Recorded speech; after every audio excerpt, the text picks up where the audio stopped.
काफी साल पुरानी बात है। एक गांव में रवि और राजू नाम के दो मित्र रहा करते थे। वो दोनों लकड़ियां काटने का काम किया करते थे, लेकिन वो कभी भी हरे भरे पेड़ को नुकसान नहीं पहुंचाते थे। हमेशा ही सूखी और गिरी हुई लकड़ियां को काटकर गांव में बेचा करते थे। एक रात बहुत तेज तूफान के साथ बारिश होती है।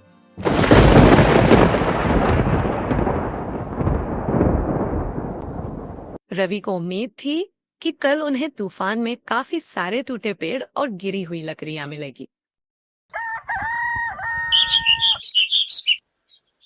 सुबह होते ही रवि तुरंत राजू के घर जाता है।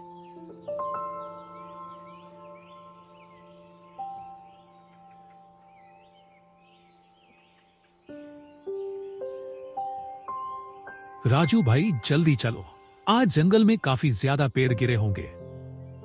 ठीक है, मैं अभी अपनी कुल्हाड़ी अंदर से लेकर आता हूं।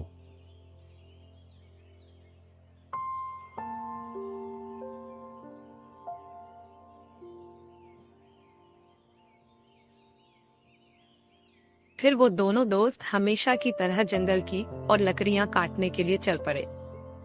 वो थोड़ी देर चलते हैं, लेकिन उन्हें कोई भी सूखा पेड़ नहीं मिल रहा था। वो जंगल में काफी अंदर तक चले जाते हैं। मुश्किल से उन्हें थोड़ी सूखी लकड़ियां मिली, लेकिन उन्हें कोई सूखा पेड़ नहीं मिल सका जिसे वो ढूंढ रहे थे।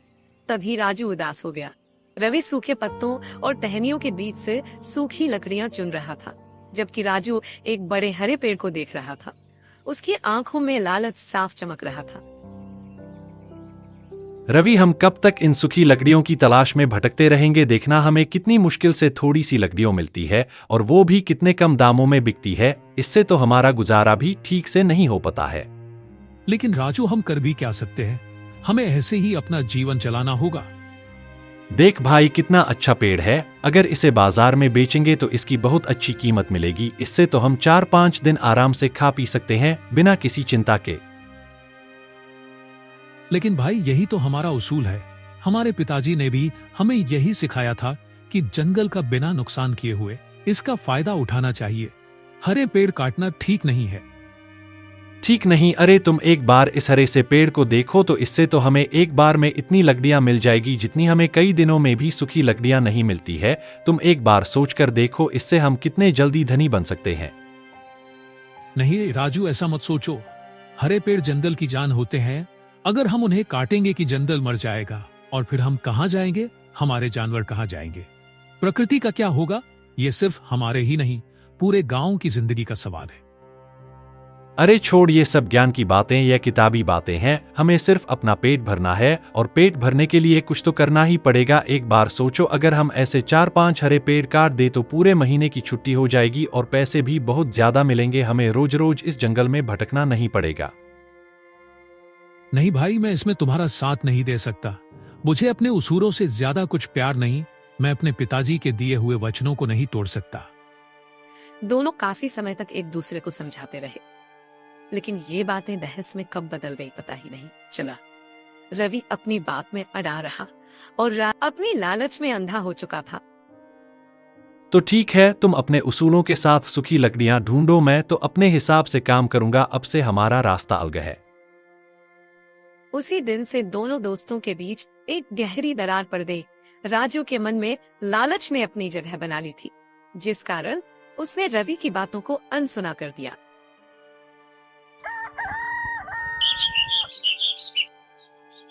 अगले दिन सुबह राजू एक नई कुल्हाड़ी लेकर जंगल गया। उसके आंखों में एक नई चमक थी, लेकिन वो चमक लालच की थी।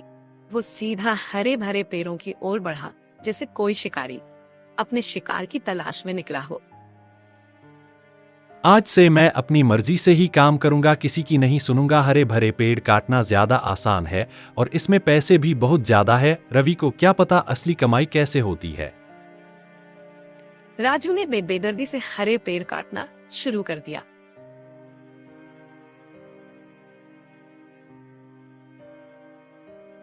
हरे पेड़ उसे आसानी से मिल जाते थे, और उनकी लकड़ियां भारी होने के कारण बाजार में अच्छे दाम पर बिकती थी।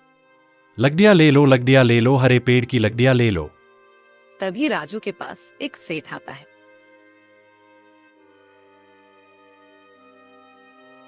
अरे भाई, ये लकड़ियां कैसे दामों की है? मुझे अपनी फर्नीचर की दुकान के लिए अच्छी लकड़ियां चाहिए। सेठ जी बहुत मजबूत लकड़ियां है, आज ही काट कर लाया हूँ, 80 रुपए किली लगा लूंगा। हाँ ठीक है, लकड़ी तो बहुत अच्छी है। मैं अभी अपनी थैली लेकर आता हूँ और तुम्हारी सभी लकड़ियां ले जाता हूँ। शाम तक राजू ने सब लकड़ियां बेच दी थी और उसकी कमाई भी काफी अच्छी हुई था। वो खुशी खुशी अपने घर चला जाता है। कुछ ही दिनों में राजू के घर में सुख समृद्धि बढ़ने लगी। उसने अपने लिए एक बैलगाड़ी भी खरीद ली थी। अब राजू बैलगाड़ी पर और भी ज्यादा लकड़ियां ले जाता, जिसे वो फर्नीचर के काम में बेच देता और उसकी कमाई बहुत मोटी होती थी। वही दूसरी ओर रवि अभी भी सूखी लकड़ियां बेचता था। एक दिन जब रवि लकड़ियां बेच रहा था, तभी वहां पर राजू आ जाता है और वो रवि को चिढ़ाते हुए बोला, अरे रवि, क्या हुआ? अभी तक लकड़ियां नहीं बिकी क्या तुम्हारी? देखो मेरी तो सारी बिक गई है। तो मेरी बात मानो तो मेरे साथ काम करना शुरू कर दो, साथ में बहुत पैसा कमाएंगे। नहीं राजू भाई, मैं ऐसा कभी नहीं करूंगा। बल्कि मैं तो तुम्हें ये सब करने से मना करता हूँ। हम प्रकृति को नुकसान पहुंचाकर धन नहीं कमा सकते। ये सुनकर राजू हंसते हुए वहां से चला गया। वही रवि अभी भी लकड़ियां बेचने के लिए बैठा था। शाम हो चुकी थी, लेकिन अभी भी उसकी लकड़ियां नहीं बिकी थी, जिस कारण वो थोड़ा चिंतित था। तभी उसके पास एक व्यक्ति आता है। अरे भैया, इन लकड़ियों का क्या दाम है? भाई 20 रुपए में सारी ले जाओ। बहुत अच्छी लकड़ियां है, सूखी भी है, जलाने में आसानी होगी, तुम्हें बहुत अच्छी लगेगी।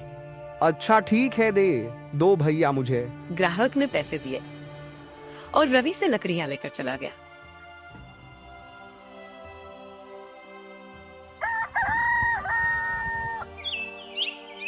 कुछ दिनों बाद रवि ने देखा कि राजू के काम करने के कारण से जंगल को कितना ज्यादा नुकसान। जंगल के पेड़ धीरे धीरे कम हो रहे थे। ये देखकर रवि को बहुत ज्यादा बुरा लगा और वो सीधे राजू के पास जा राजू एक और हरा भरा पेड़ काटने ही वाला था। तभी रवि बोला, राजू भाई, मैं एक बार फिर तुमसे बात करने आया हूँ। तुम्हें ये सब बंद कर देना चाहिए। क्या है रवि, मेरी सफलता देखकर जलन हो रही है क्या? अब तुम मुझे रोकना चाहते हो? देखो मैंने क्या कुछ नहीं कर लिया है। नहीं भाई, मैं तुम्हारे लिए नहीं, जंगल के लिए चिंतित हूँ। तुम जिस तरह से हरे भरे पेड़ काट रहे हो, एक दिन ये जंगल खत्म हो जाएगा। फिर हम कहाँ जाएंगे? कैसे पैसे कमाएंगे? जंगल के सभी जानवर कहाँ जाएंगे? ये सब तो हमारे पैर पर कुल्हाड़ी करने जैसा ही है। अरे बस करो रवि, ये जंगल बहुत बड़ा है, हम काटते रहेंगे और नए नए पेड़ आते रहेंगे। तुम्हें पता नहीं है कि मैंने कितना पैसा कमा लिया है। अब मैं जल्दी एक और बैलगाड़ी खरीदने वाला हूँ, फिर मेरी कमाई और बढ़ जाएगी।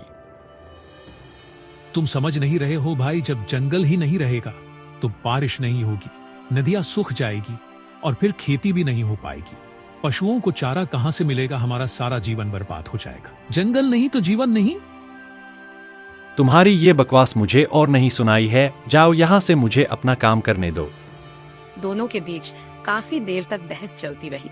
रवि उसे समझाता रहा, लेकिन राजू अपनी धुन में मस्त था। आखिरकार राजू ने एक बात रखी जो उसके मन में पहले से ही थी। ठीक है, बहुत हो गया। एक प्रस्ताव रखता हूँ, इस जंगल को 2 हिस्से में बांट लेते हैं। गांव से बाईं तरफ का जंगल मेरा होगा और दाएं तरफ का तुम्हारा। मैं अपने जंगल में जैसे चाहूं वैसे लकड़ियां काटूंगा और तुम अपने हिस्से में जैसे चाहे वैसे काटो। और अगर किसी ने दूसरे के हिस्से से लकड़ियां कटी तो उसे अपना घर और सारी संपत्ति दूसरे को देनी होगी। बोलो स्वीकार है? रवि को ये बात थोड़ी अजीब लगी, लेकिन वो समझ गया कि शायद यही एक तरीका है जंगल के एक हिस्से को बचाने के लिए। ठीक है, मुझे स्वीकार है। और इस तरह जंगल को 2 हिस्सों में बांट दिया गया।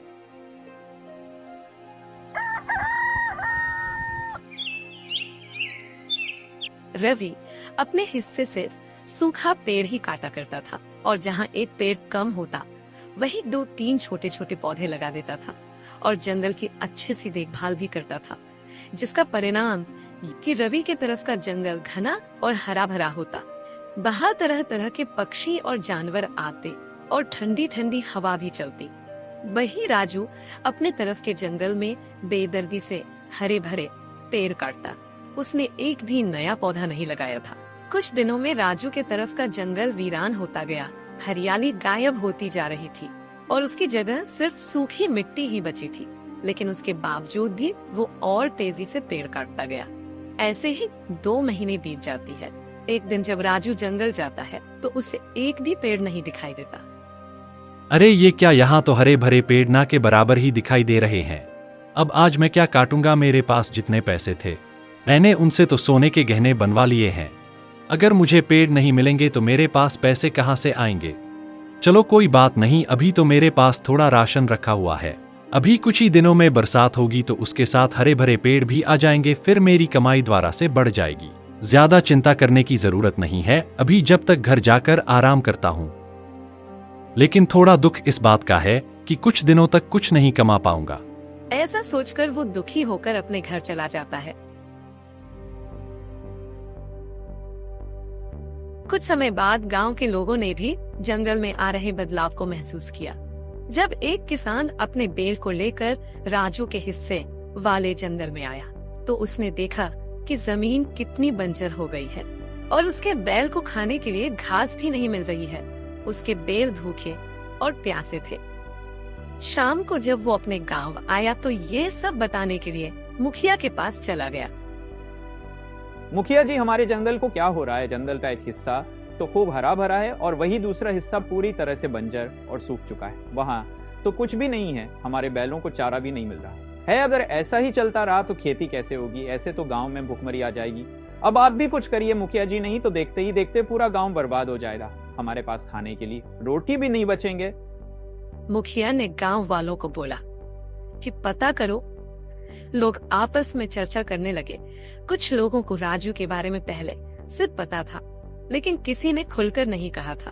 और ठीक 4 दिन बाद गांव के सभी व्यक्तियों को ये बात पता चल गई कि आखिर क्यों जंगल का यह हिस्सा सूख रहा है। उन्होंने ये बात तुरंत मुखिया जी को बताई।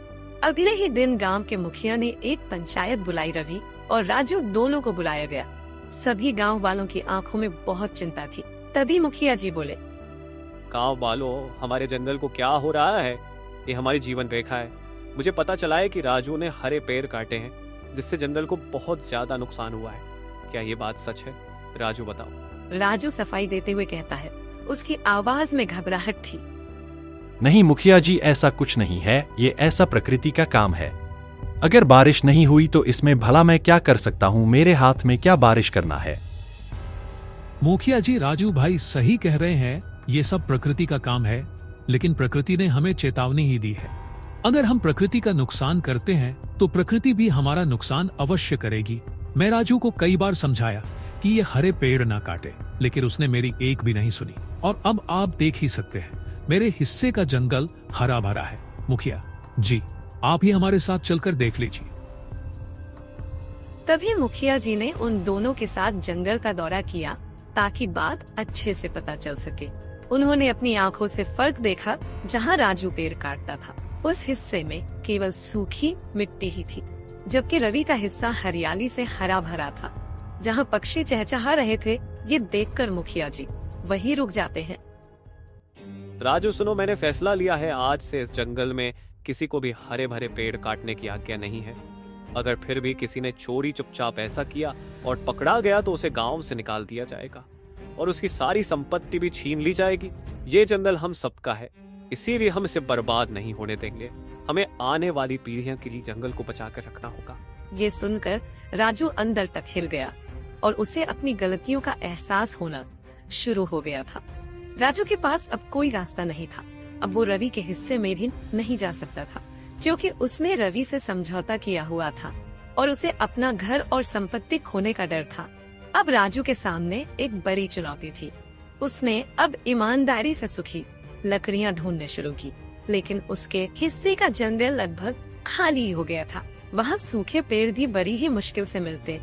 राजू को अब बहुत ही कम लकड़ियां मिलती थी, जिससे उसकी कमाई ना के बराबर हो गई। उसके बैल भी अब ज्यादा काम के नहीं रहे, क्योंकि जंगल में लकड़ी ही नहीं थी उठाने के लिए। उनके पास खाने को पर्याप्त चारा भी नहीं था। राजू के पास अब कोई रास्ता नहीं था। उसे अपनी गलती का गहरा एहसास हुआ। वो दिन रात अपनी गलतियों के बारे में सोचता रहता था। उसका अभिमान पूरी तरह से टूट चुका था। अब मैं क्या करूं, मुझे तो सूखी लकड़ियां तक नहीं मिलती। मैंने सब अपने हाथों से ही बर्बाद कर लिया है। काश मैंने समय रहते हुए रवि भाई की बात मान ली होती, तो आज मेरे साथ इतना बुरा नहीं हुआ होता। वो ऐसा सोच ही रहा था, तभी वहाँ पर रवि आ जाता है। देखा राजू भाई, मैंने तो तुमसे पहले ही कहा था कि ज्यादा लालच मत करो। अब तुम्हारे पास एक भी लकड़ी नहीं बची है ना बेचने के लिए। लेकिन मेरे भाई, तुम चिंता मत करो, तुम मेरे बचपन के मित्र हो, मैं तुम्हें ऐसे दुखी नहीं देख सकता। राजू भाई, अगर तुम चाहो तो मेरे साथ फिर से ईमानदारी से काम कर सकते हो। हम दोनों पहले की तरह दोबारा साथ में एक दूसरे की सहायता करते हुए काम करना शुरू कर देते हैं। वैसे भी मुझे तुम्हारी बहुत याद आ रही थी। बताओ क्या करोगे मेरे साथ फिर से काम? रवि भाई, मैं तुम्हारा धन्यवाद कैसे दूं, मुझे समझ नहीं आ रहा है। मैंने पैसों के लालच में अपनी बचपन की दोस्ती तक भुला दी थी, लेकिन भाई मैं समझ गया हूं कि पैसा ही सब कुछ नहीं होता है। कुछ रिश्ते पैसों से भी बढ़कर होते हैं। एक बार फिर से मुझे माफ कर दो मेरे भाई। अरे भाई भी कहते हो और माफी भी मांगते हो। अब जो हुआ उसे भूल जाओ, हम कल से वापस से अपना काम शुरू कर देंगे। उस दिन से राजू फिर से पहले की तरह रवि के साथ ईमानदारी से काम करने लगा और उसने दोबारा कभी लालच नहीं किया। तो दोस्तों, हमें इस कहानी से यही शिक्षा मिलती है कि हमें कभी भी लालच नहीं करनी चाहिए। हमेशा ईमानदारी से ही काम करना चाहिए, क्योंकि लालच का फल हमेशा कड़वा ही होता है। सीताराम, राधे राधे।